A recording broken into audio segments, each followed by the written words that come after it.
Hello. We are PMBack to the Future, and we were tasked with developing a school of project management here at Michigan Tech. My name is Stephen Young, and I am the project manager. I'm Taylor Anderson, the project controller. I'm Caitlin Barth, the technology director. I'm Joe Green, the project facilitator. I'm Ryan Schuler, the creative director. Project management is a rapidly growing field for which Michigan Tech has no dedicated programs. The field is vital to industry and also highly relevant to the engineering and computer science disciplines. Therefore, Michigan Tech, its students, and industry at large would benefit greatly from the addition of project management programs. In addressing this gap, our project to develop a school of project management helps to reinforce the College of Business goal of creating tech-savvy business students and business-savvy technology students. Some background information on this project. So the goal was to develop a plan for implementing the School of Project Management at Michigan Tech. The plan has a completion date set in August of 2023, so that students can begin classes for it in that fall semester. And this new school would be placed under Michigan Tech's College of Business. Here we can see the different degrees that the school would offer. The minor program would include general project management courses, and the undergraduate programs include a general project management one, an engineering-based project management degree, and a degree focused on information technology. All of these then correspond to master's programs. And the idea for these three areas of concentration was to offer the more generic courses in project management or allow students to pursue STEM-based areas of study such as engineering and IT. Here we can take a look at the justification for adding the school to Michigan Tech specifically. Currently, we can see that the College of Business has only 5.6% of all enrolled students as demonstrated in the graphic. The School of Project Management would allow the COB to grow and gain more students in years to come. This would overall help techs and students would better see all the opportunities that the school has to offer for their education. The school in particular would complement the other schools and majors currently offered, since it focuses on an area that goes hand in hand with STEM-based majors. In every project here at Tech, regardless of the area of study, there's always going to be some degree of project management skills used in order for those projects to succeed. And along with this, the School of Project Management would pull in more students since they could pursue project management for either their minor, undergraduate, or graduate degree, or a combination of any of those three.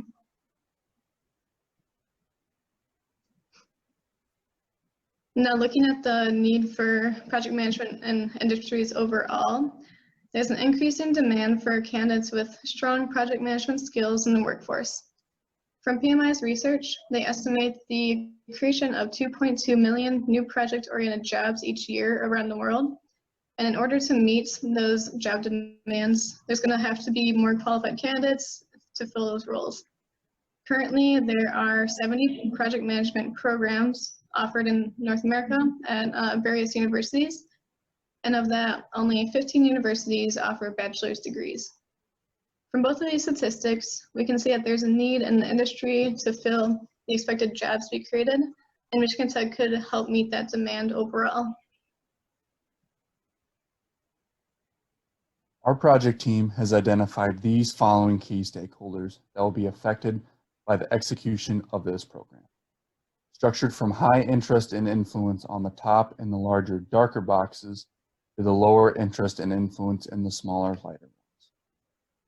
Our team decided that the project team had the most interest and influence because of its ability to guide and control the project from beginning to the end. Next here, for College of Business, Dean of the School of Project Management and Human Resources, our team decided that these stakeholders had high interest and influence, but less control on the actual work of the project. For the next tier of Advisory Board, University President, PMI, and current faculty, our team determined that these stakeholders have only high interest or high influence. Lastly, filling out the bottom tier with future faculty, donors, potential employers, and current students, we determined these stakeholders had very little to no influence on the outcome of the project, but had high interest, making them relevant to the project. The development of the School of Project Management will require the project team to develop a high-level budget with a corresponding timeline, establish learning goals, develop a hiring process, and deliver program curriculum for minor, undergraduate, and graduate degree programs. By delivering these requirements, our project team can successfully develop the School of Project Management for Michigan Tech. In order to effectively develop this project, our team has identified 5 major deliverables derived from both the project scope and key stakeholders. The first deliverable is a hiring plan, which will be utilized by human resources to hire new faculty and staff for the School of Project Management. The second deliverable is to establish an onboarding process, which again will be utilized by human resources. And this will help acclimate new hires for the School of Project Management. Deliverable 3, which is to establish learning objectives and outcomes, which will help guide the curriculum and faculty to deliver a superior product at the School of Project Management. Deliverable 4 is to develop a timeline and budget, and this only corresponds to the actual project completion. And finally, deliverable 5 is to provide a PMI compliant curriculum for all levels of education offered at the School of Project Management. The graphic below illustrates the budget allocation for all project activities and totals approximately $759,150. It is broken up into the 6 following categories. Number 1 is project management, which encompasses all activities conducted by the team throughout the project. The second piece is to develop the curriculum, which includes information that we gathered from key stakeholders and then analyzed against a time and effort piece. The third component of the budget is the approval process, which includes both university and state levels. The fourth component, established School of Project Management, and the corresponding hiring plan includes all recruitment activities, rebranding of the school, and onboarding activities conducted by human resources. The fifth component is learning goals, which again is derived from a time and effort piece of several individuals involved. And lastly, the sixth and final component is the contingency reserve, which is approximately 10% of all other activities involved in the budget allocation. This next graphic is the budget disbursement, which combines the budget and schedule in a concise, easy to read visual for all stakeholders and project team. This is a good way to help track progress throughout the project. And if you notice the flats within the graph, this represents wait time, which, for example, we might have to wait for approval to occur for some of the curriculum pieces. And finally, to close out the budget, our team was also tasked with developing a first-year operational budget, which is comprised of 4 components. 1 and 2 being the faculty and administration salaries and benefits. And this will be the point in time where we will actually be paying the determined faculty and staff for their time. The third component is the actual operations, which is based on the faculty and administration pieces aforementioned, and then also includes scholarships, which will help our team attract more great student potential to come to the School of Project Management. And then we also include a contingency reserve, which again is approximately 10%. And this comes out to be just over $1 million.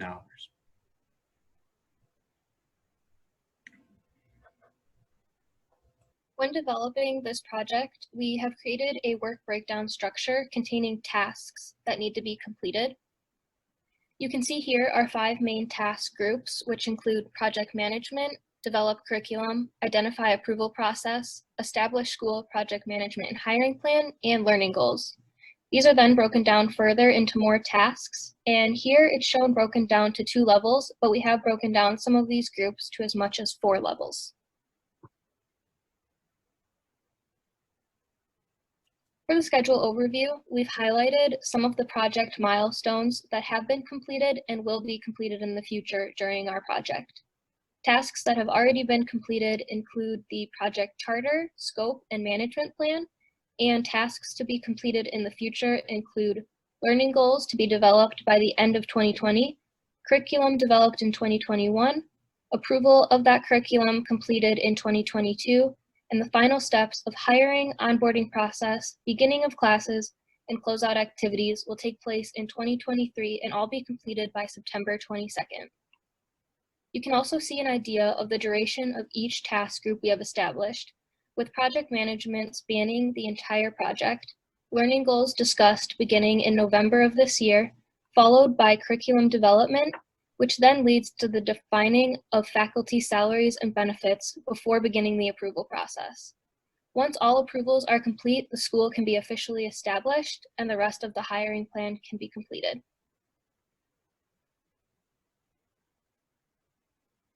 We have based the success of this project around 6 main categories, which are scope, time, cost, quality, risk, and resources. In order to be successful in this, our goal was to stay within the scope of properly identifying stakeholders, develop communication plans, create the curriculum, and hire the faculty. This is all to be completed by the fall of 2023 so that classes can begin, and the project will stay within the project budget of $759,150, which includes a 10% contingency. Quality standards of the project include being PMI compliant curriculum, optimal candidates hired for each available position, a program that will be attractive to potential students and future employers, and meeting the requirements of our stakeholders. We will work to minimize adverse effects of identified risks through use of our risk response strategies we have developed.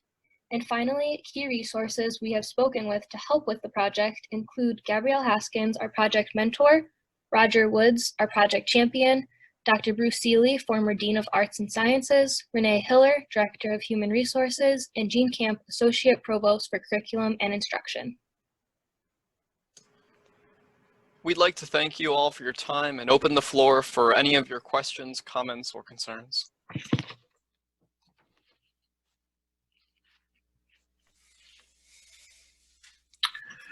Hi, this is Bruce Seeley. I've got a question for you. I notice your tracks, you're going to have both a computer and information technology and an engineering track.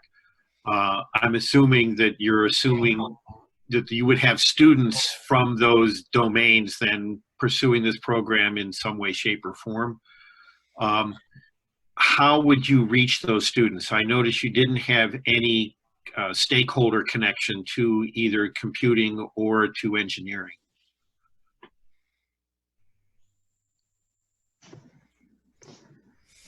Yeah, so I think our idea was, so when the school would be finalized and drafted up in a brief description, it would be sent out to all of the students and faculty with just like the basic degree descriptions and everything. So in that sense, we could send it out to all the different majors and colleges here. So that way we could have get the word out to all the various degrees and options in that way.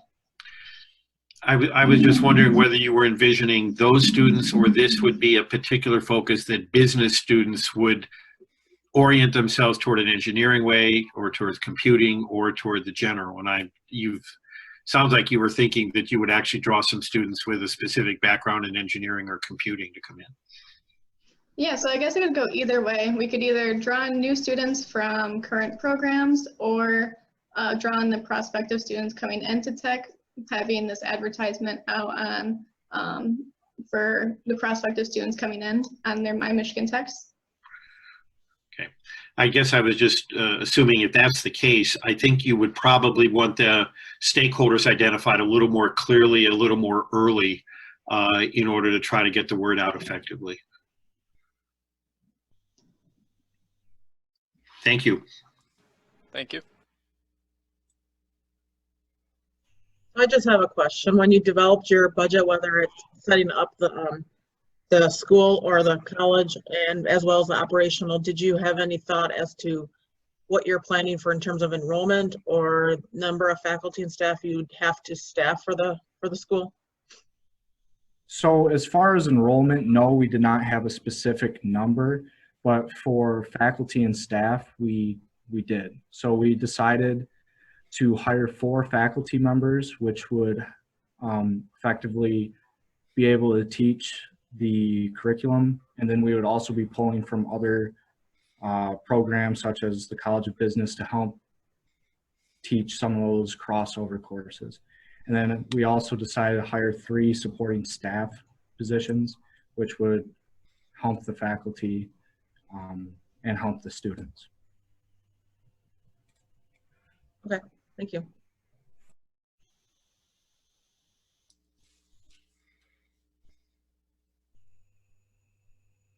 Hey, good afternoon. This is Patrick. I got a quick question here for you guys. Did you consider getting the program accredited, or was that even part of the discussion? I believe we have the intent of passing PMI accreditation on all counts. And yeah. And then was this for just a major program or a majors and minors program? I believe the majors, minors, and the master's programs we would be hoping to implement would all be PMI accredited. That's within the confines of our project we're hoping to do. All right. Patrick, you had a good question for the other team. Yeah, I was going to ask that, I guess, at the end of questions, but it sounds like we're probably at that point. Maybe it'll pique somebody else's interest in the question. Yes. So the question I asked actually the other team, and this is kind of in light of the current situation that the global economy is facing. From this experience, having to work remotely with each other for not only the research aspect of it here towards the end, but also putting together the presentation, what are some of the key takeaways for you guys just from experiencing this? Because in the real business world right now, where everybody's grappling with having to work remotely and not necessarily face-to-face in aspects that you would normally like to meet person to person. Yes, I can. Oh, never mind. You can. Sorry. I was just going to say, I think it's really taught me in particular how to have stronger communication skills just through like emails or these video conferences, and that you really have to be more clear, concise, and so because you don't have that like the person or the face-to-face like body language and everything to really know what someone is trying to say. So just learning better communication skills overall. And then to add on to that, our team, because of our success, I believe earlier on with some of the deliverables, we had a lot of team buy-in into the project, and everybody was really willing to step up to the plate and contribute effectively and meet the deadlines that our team set forth. So that was huge, being able to work with each other beforehand, before all of this kind of unraveled. Stephen, Taylor, Ryan, anything to add? I personally think this adjustment, although it was a learning curve, it was easy for me to adjust to it. And, you know, having online meetings, I don't have to worry about the travel component and getting to where I need to be on time. It's pretty easy for me to just open my laptop and be at my meetings. I really like that. No tech parking problems. Nope. Yeah, I'd like to echo all that with, it's definitely been an adjustment, but it all works out in the end with all these conference calls, and it's working out. Ryan? I adjusted well, but I also missed the before meeting and after meeting, just conversating with people, socializing. I guess we all feel that in a way. We're kind of pent up at our own houses and stuff, and you miss talking with other people, just chatting how life's going and our stuff is going on, but it's been great.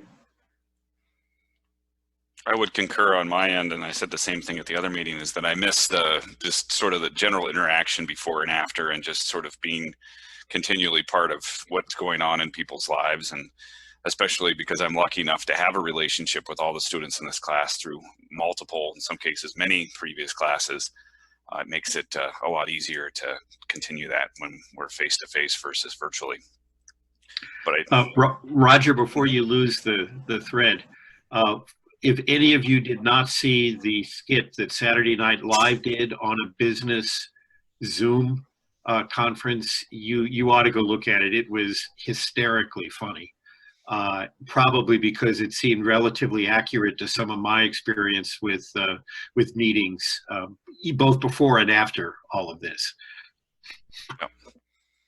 And also realize that too, and for the mentors and some of the people that have helped us out, we've been meeting virtually with Gabrielle, our mentor, all 3 years basically, because she's in Lansing and is the only mentor that's not co-located, or at least reasonably located to the project teams that they support. So we've had a little bit of experience already working with that at various times, and I think that kind of helped at least have a familiarity with the environment before we had to go into it full time. And if I can make a comment again, I think I'm, again, very pleasantly surprised and very happy to see how committed and dedicated the teams have both shown on this project. I mean, yes, you are doing this online, but everybody was, still doing the deadline, still doing an amazing job, still gathering information. And that is really amazing, because most of the other teams, they are close and face-to-face with other people most of the time. But you guys, again, did an amazing job. It's really good. The presentation is really cool. The color, the graphics, everything is very nice. And I really appreciate it. It's always a pleasure to work with you guys. And congratulations for the good notes, too. You guys did very well. Very proud. I'll add one question. Yeah. Just in light of everything going on, how prepared would you be to take the program online in large part? I think it's definitely a interesting thought to have to bring this online, although I don't think we'd have to give coursework assuming that this goes away by 2023. I think we could do it. I think it could definitely be accounted for. We didn't account for COVID in our risk management plan, but we could definitely do it in post and make this work, I believe. It's becoming more prevalent anyway in many programs.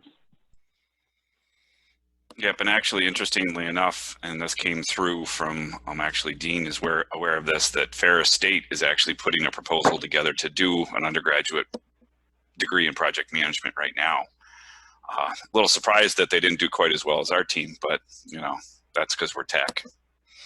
It's kind of how it works. Yeah, and Davenport is trying to do the same thing, but you guys were very much ahead of the curve, so great. Well, thank you, August. Good question. Yeah. Well, thank you very much for all of your time, and I also want to thank in particular Renee, Laura, Bruce, being part of our resources and helping out the teams to understand some of the curriculum and hiring processes. Also to August and Patrick, and later on Kelby, Emma, and Gabby for being our stand-in judges and going through the rubric based on the presentations today. As a side note, for those of you who didn't know, our this is not part of the competition. This was an optional thing. They stopped the competition after gate 3, but I believe that this was an important thing, and as August and Patrick have noted, this is sort of the way things are going, that this is a great experience to have this opportunity to try to present something in this type of environment. And I appreciate the enthusiasm and the continued hard work of the teams, even coming back from break and sort of the letdown of all of that. Took a little bit to get back in action, but ultimately we got some traction and we got going, and we're able to come up with a really impressive deliverable in the end. And maybe within my time, Dean, that maybe I can work on making this come to fruition. No, I was just going to say thank you to all the volunteers. Appreciate it very much. A fundamental part of college education nowadays is experiential, activity-based competitions, things like this. It adds a lot to the education of the students. So I appreciate all the volunteers creating that, helping Roger create that structure for the students, and then for the students yourselves. I appreciate your efforts here, and we are always exploring new curriculum innovations. Got it. I can always have a pie in the sky. So